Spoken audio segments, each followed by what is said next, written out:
Weather Service in Upton, New York has issued a flash flood warning for Brooklyn, Queens County, Southern Fairfield County, Western Nassau County, Manhattan, Bronx County, Westchester County, Eastern Bergen County, Hudson County, Rockland County, until 12:30 a.m. At 9:27 p.m., Doppler radar indicated a large area of heavy rain, oriented north to south. Rainfall rates exceeding 2 inches per hour will be experienced in this bend. Excessive runoff from heavy rainfall will cause flooding of small creeks and streams, urban areas, highways, streets, and underpasses, as well as other drainage areas and low-lying spots.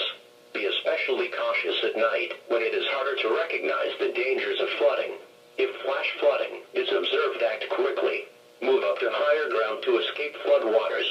Do not stay in areas subject to flooding when water begins rising. A flash flood warning means that flooding is imminent or occurring. If you are in the warning area, move to higher ground immediately. Residents living along streams and creeks should take immediate precautions to protect life and property. Do not attempt to cross swiftly flowing waters or waters of unknown depth by foot or by automobile. Repeating, a flash flood warning has been issued until 12:30 a.m. Saturday for the following county: Fairfield, Connecticut, and the following counties in New Jersey, Bergen and Hudson, and the following counties in New York: Bronx,